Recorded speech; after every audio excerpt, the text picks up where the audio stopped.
Madame, vous êtes dans la file de la première classe. Y aurait-il une erreur? L'embarquement pour la classe économique se trouve là, bas. La voix, faussement mielleuse, avait une pointe de méchanceté. Au milieu de l'agitation du terminal de l'aéroport Paris-Charles de Gaulle, où les voyageurs se pressaient vers leur porte d'embarquement, ces mots résonnèrent durement aux oreilles d'Éléonore. Parmi le fracas des valises à roulettes et le murmure des passagers crispés sur leurs cartes d'embarquement, elle détonnait, il est vrai, dans son tailleur pantalon de créateur d'un goût exquis.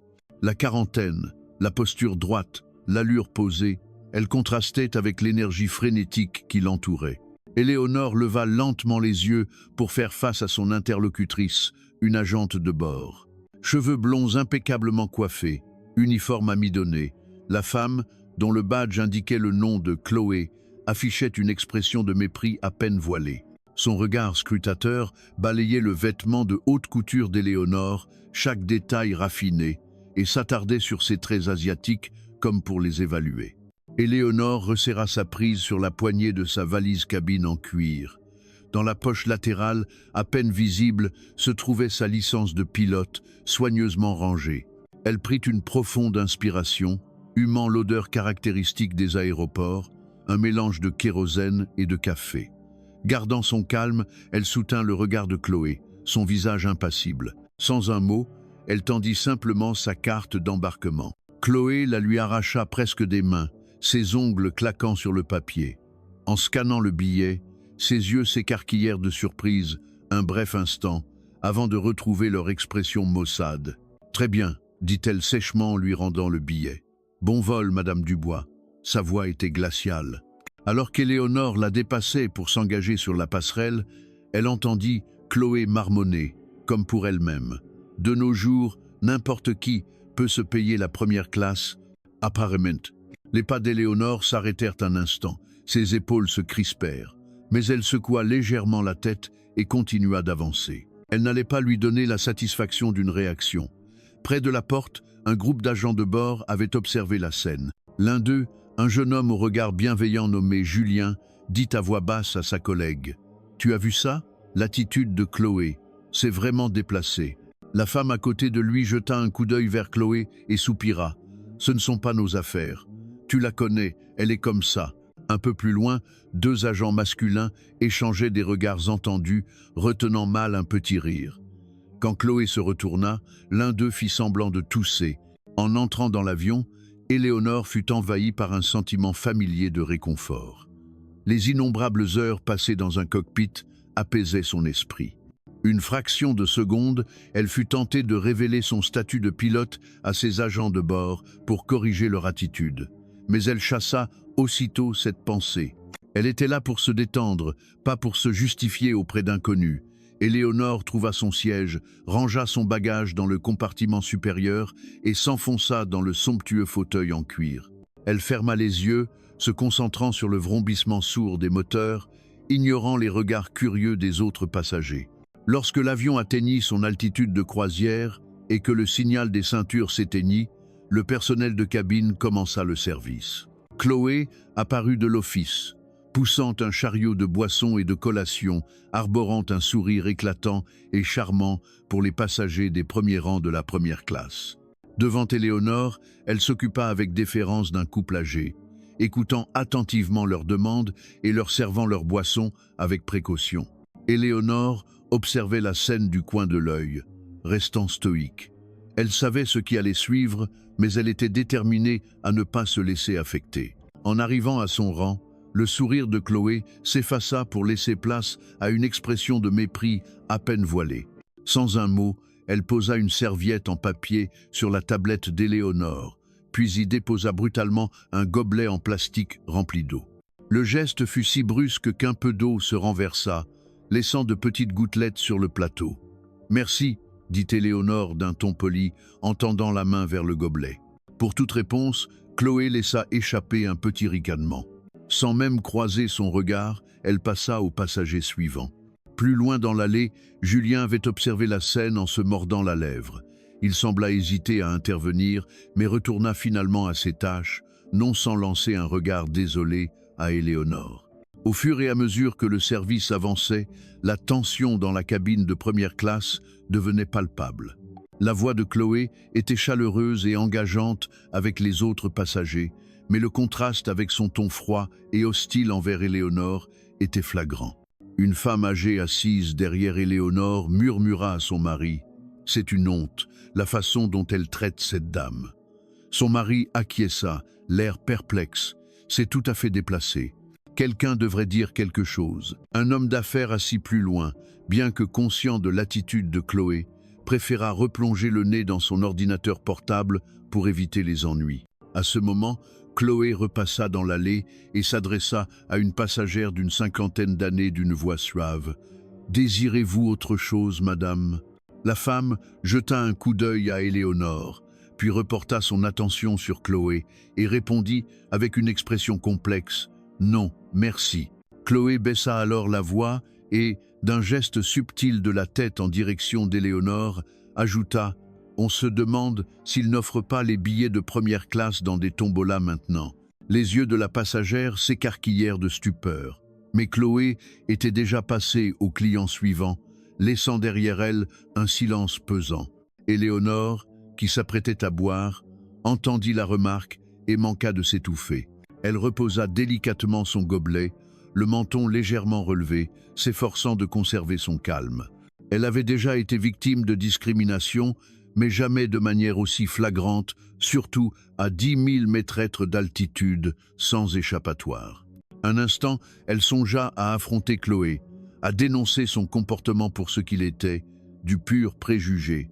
Mais elle rejeta l'idée. L'expérience lui avait appris qu'affronter ce genre d'ignorance menait rarement à un résultat productif. Elle préféra se concentrer sur le son régulier des moteurs pour calmer son esprit. Cependant, le commentaire de Chloé n'avait pas échappé aux autres passagers. Une jeune femme assise devant elle sortit son smartphone et commença à filmer discrètement la scène.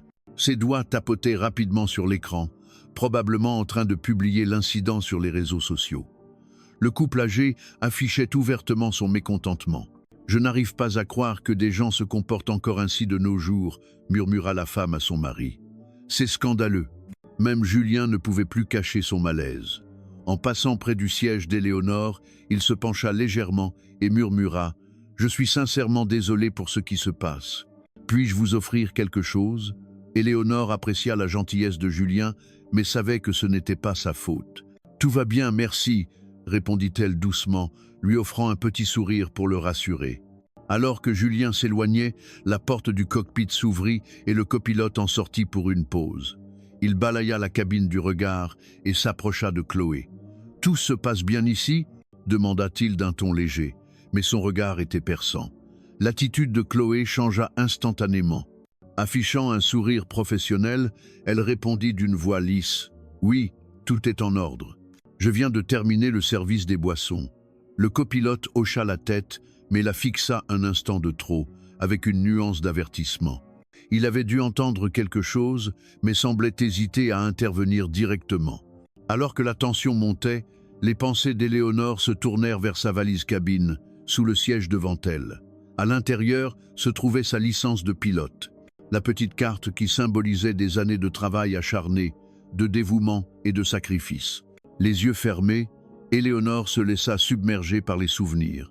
Les longues nuits d'études, les heures innombrables passées dans les simulateurs, la tension et l'excitation de son premier vol en solo. La fierté d'obtenir sa licence de pilote de ligne, le sentiment d'accomplissement lors de sa première embauche par une compagnie aérienne. Sa carrière avait été parsemée d'obstacles. Certains avaient insinué, plus ou moins directement, qu'elle n'avait pas sa place dans un cockpit. Mais elle avait surmonté tout cela grâce à sa passion et sa détermination. Ouvrant les yeux, Éléonore balaya la cabine du regard. Les regards mal à l'aise des passagers, la curiosité dissimulée et le préjugé incarné par l'attitude de Chloé. À cet instant, elle prit une décision. Elle ne laisserait pas l'ignorance de Chloé la diminuer.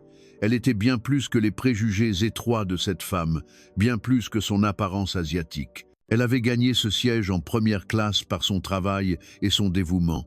Elle était une pilote accomplie, une professionnelle. Comme si elle avait senti la détermination d'Éléonore, Chloé s'approcha de nouveau, un sourire artificiel plaqué sur le visage. « Désirez-vous un autre verre d'eau » demanda-t-elle sèchement.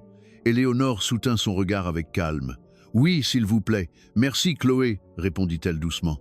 En entendant son nom, une lueur de surprise traversa le visage de Chloé, rapidement remplacée par son air maussade. Elle versa l'eau en silence et s'éloigna, le dos raide. L'incident créa une onde de choc parmi les autres passagers. La femme âgée adressa à Éléonore un sourire de compassion. La jeune femme au smartphone fusilla Chloé du regard. Même l'homme d'affaires, qui s'était concentré sur son ordinateur, leva la tête avec une expression mêlée de culpabilité et d'inquiétude. Le vol se poursuivit dans une atmosphère toujours tendue.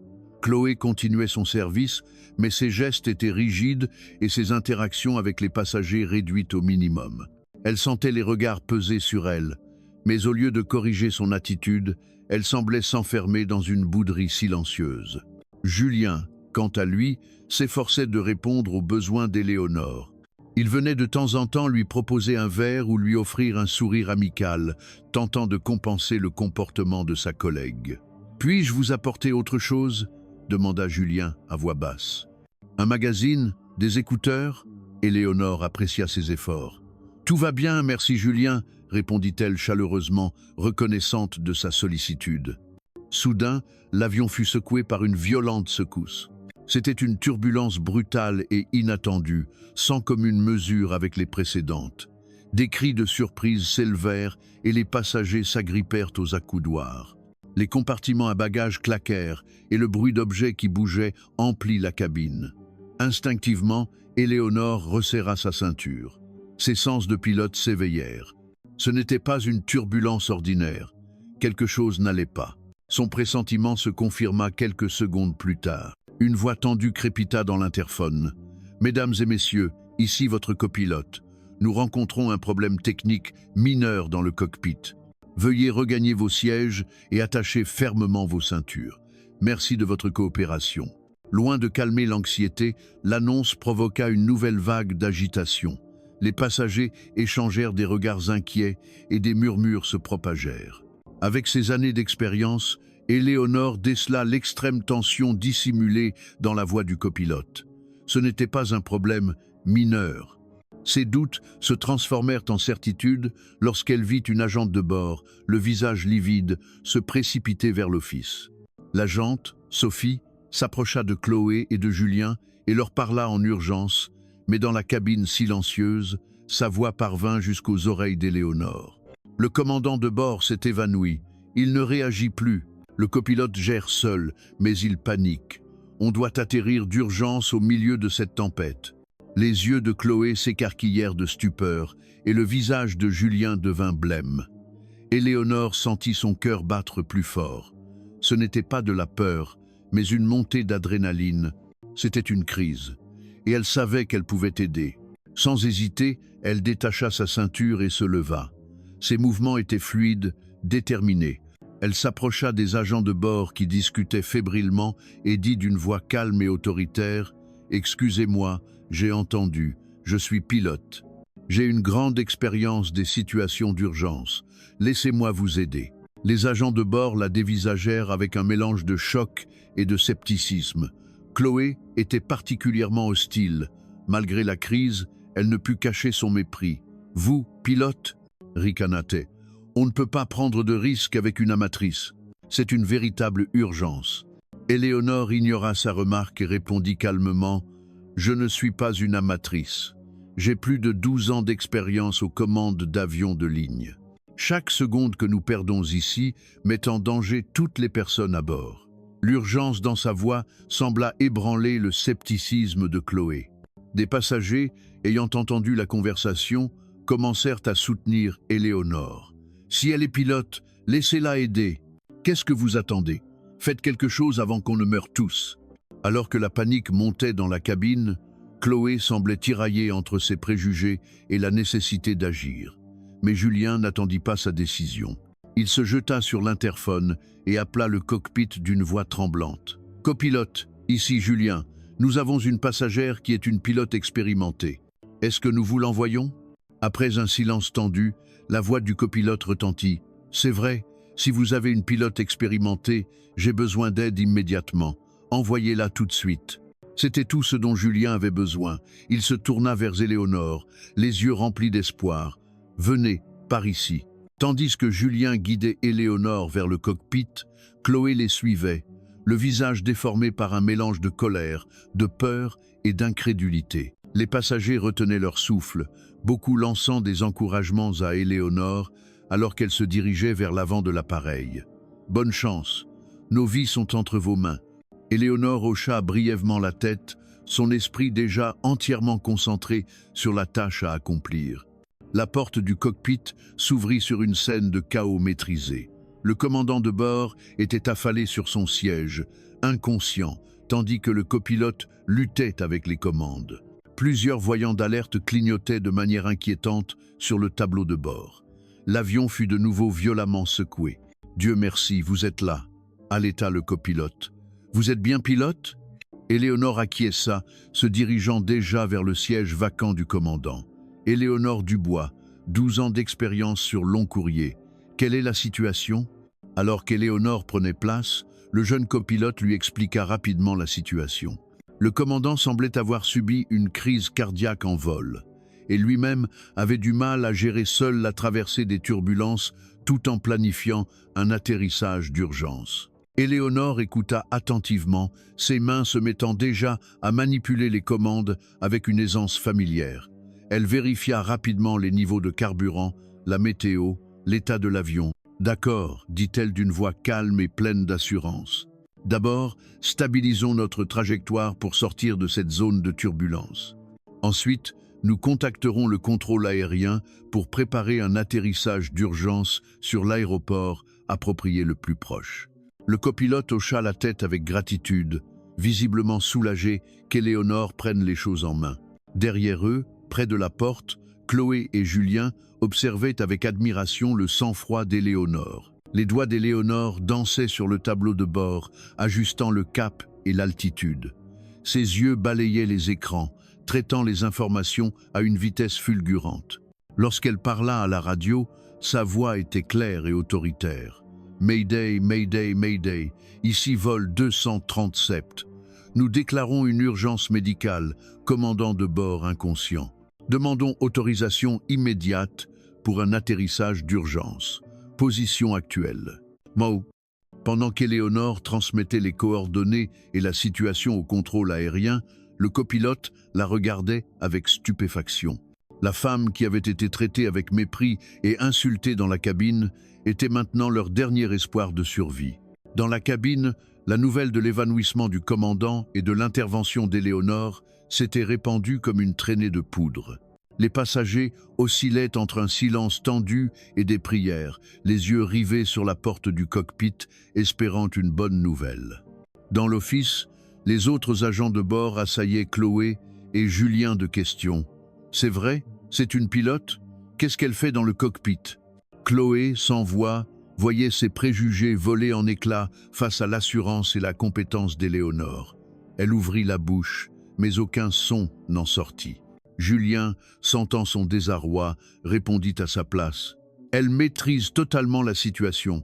J'ai vu le soulagement sur le visage du copilote dès qu'elle est entrée. » Comme pour confirmer ses paroles, les secousses de l'avion commencèrent à diminuer progressivement jusqu'à ce que le vol soit complètement stabilisé. Un soupir de soulagement collectif parcourut la cabine. Le contrôle aérien leur donna l'autorisation d'atterrir en urgence à l'aéroport international JFK de New York. « Nous atterrirons dans environ 25 minutes », annonça Éléonore. « Copilote, veuillez briefer le personnel de cabine. Nous devons préparer les passagers à un atterrissage d'urgence. » Le copilote acquiesça et prit l'interphone. Sa voix était désormais stable. « Mesdames et messieurs, ici votre copilote. En raison d'une urgence médicale, nous allons effectuer un atterrissage non prévu à l'aéroport JFK. La situation est entièrement sous notre contrôle, avec l'aide d'une pilote invitée, mais par précaution, nous vous demandons de suivre les instructions du personnel de cabine pour vous préparer à un atterrissage d'urgence. » Dans la cabine, l'annonce fut accueillie avec un mélange de soulagement et d'anxiété. Chloé, agissant comme un automate, jeta un coup d'œil au cockpit tout en expliquant la position de sécurité à un couple âgé et nerveux. La réalité que la femme qu'elle avait insultée tenait maintenant leur vie entre ses mains l'écrasait. Dans le cockpit, Éléonore était dans son élément. Ses mains guidaient le manche avec assurance, amenant l'avion dans une descente douce. JFK, ici vol 237, en approche finale piste 4 litres. Vol 237, bien reçu. Autorisé à atterrir piste 4 litres. Train sorti, annonça le copilote, exécutant l'ordre instantanément. 500, 400, 200, 100, 50, 40. Trent. Avec un léger choc, les roues touchèrent la piste. Éléonore déploya immédiatement les aérofreins et activa les inverseurs de poussée. Les moteurs rugirent et l'avion décéléra rapidement. Au moment où l'avion s'immobilisa complètement, un silence de mort s'installa dans la cabine. Puis, alors que la réalité de l'atterrissage réussi s'imposait, un tonnerre d'applaudissements et d'acclamations éclata. À côté d'elle, le copilote secouait la tête, incrédule. « C'est incroyable. Je n'ai jamais vu un atterrissage aussi parfait dans de telles conditions. Vous nous avez tous sauvés. » Éléonore sourit modestement. « On l'a fait ensemble. C'est ton sang-froid qui a tout permis. C'est ça, la marque d'un bon pilote. » Alors qu'ils échangeaient une poignée de main ferme, les équipes d'urgence arrivèrent pour évacuer le commandant inconscient. Pendant qu'ils terminaient les procédures d'arrêt, les applaudissements de la cabine ne faiblissaient pas. Quand la porte du cockpit s'ouvrit, ils firent face à une mer de visages reconnaissants. Les applaudissements redoublèrent d'intensité à l'apparition d'Éléonore. Parmi la foule se trouvait Chloé, le visage blême, visiblement secoué. Lentement, elle s'avança vers Éléonore, les passagers s'écartant pour la laisser passer. Lorsqu'elle se tint devant Éléonore, son assurance d'antan avait disparu. Elle ouvrit la bouche, la referma et finit par articuler quelques mots. « Je suis désolée, murmura-t-elle. Ce que j'ai fait, c'est impardonnable. Je vous ai jugé à tort. J'ai eu tellement tort. » Éléonore la regarda calmement, voyant la honte et le remords dans ses yeux. « J'apprécie vos excuses, Chloé, dit-elle d'une voix douce mais ferme, et je les accepte, mais cela ne me concerne pas seulement moi. Il est essentiel de juger les gens sur leurs compétences et leur caractère, pas sur leur apparence ou des préjugés. Ce qui s'est passé aujourd'hui devrait en être la preuve. En temps de crise, peu importe d'où l'on vient ou à quoi l'on ressemble. Ce qui compte, ce sont les compétences, l'expérience et la volonté d'agir. » La cabine était silencieuse, passagers et équipage buvant les paroles d'Éléonore. Sur la passerelle, un groupe de dirigeants de la compagnie aérienne attendait, mené par Robert Sullivan, le directeur des opérations. « Madame Dubois, dit-il avec gratitude et respect, au nom de notre compagnie, je vous remercie pour votre action extraordinaire. Vous n'avez pas seulement sauvé la vie de nos passagers, vous nous avez évité un accident qui aurait été catastrophique. » Alors qu'Éléonore répondait humblement, plusieurs passagers s'approchèrent de M. Sullivan, la jeune femme qui avait filmé la scène, le couple âgé et l'homme d'affaires. La jeune femme montra sa vidéo. L'attitude de cette agente de bord envers cette dame était honteuse, ajouta la femme âgée avec émotion. L'expression de M. Sullivan se durcit. Il jeta un regard à Chloé et dit d'une voix sévère « Chloé, dans mon bureau, immédiatement. » Il fit signe à un autre membre du personnel de l'escorter pour procéder à son licenciement. Tandis que Chloé était emmenée, les larmes aux yeux, Julien murmura pour lui-même. « J'aurais dû dire quelque chose plus tôt. Je savais que son comportement était inacceptable. » Éléonore entendit ces mots et posa une main sur son bras. « L'important, c'est ce que nous apprenons de tout ça. Désormais, nous avons tous la responsabilité de dénoncer l'injustice lorsque nous la voyons. » Alors que l'agitation retombait, Éléonore fut entourée de passagers reconnaissants. Un homme âgé, les larmes aux yeux, lui serra la main. « Ma petite fille m'attend. Grâce à vous, je la verrai grandir. » Une jeune mère, tenant son enfant, s'approcha et sourit. « Vous êtes une véritable héroïne. » Son petit garçon leva les yeux vers Éléonore, les yeux brillants. « Quand je serai grand, je veux être comme vous. » Éléonore s'accroupit devant l'enfant, le cœur réchauffé. Tu peux être tout ce que tu veux. L'important, c'est de travailler dur, d'être bon avec les autres et de toujours faire de son mieux. Alors que les passagers commençaient à partir, Éléonore dit à messieurs Sullivan, si vous voulez vraiment faire quelque chose, faites de cet événement un catalyseur de changement pour votre entreprise. Renforcez la formation sur la diversité et l'inclusion et montrez clairement qu'aucune forme de discrimination ne sera tolérée. Absolument. Ce sera notre priorité absolue, promit M. Sullivan.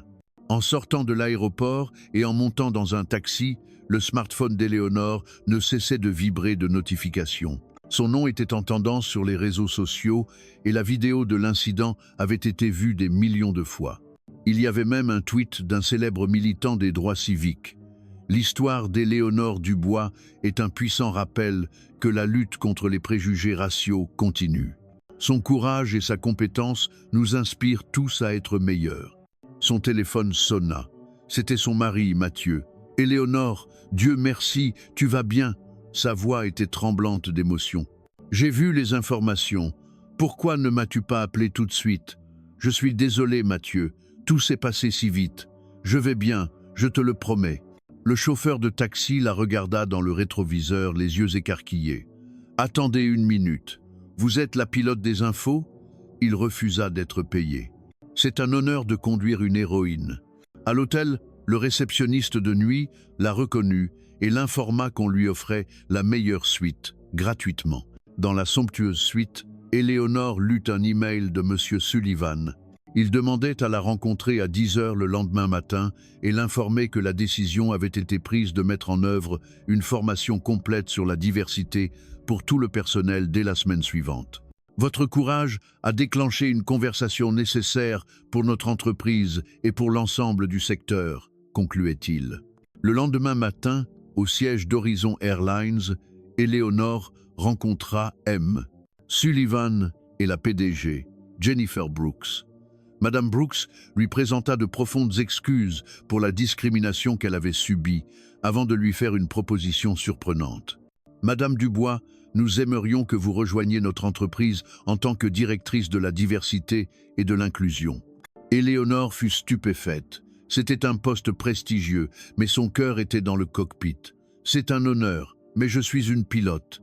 Ma place est dans un cockpit, pas dans une salle de réunion. » « Nous le comprenons, dit Madame Brooks. Que diriez-vous alors d'un poste de pilote senior et de consultante en diversité?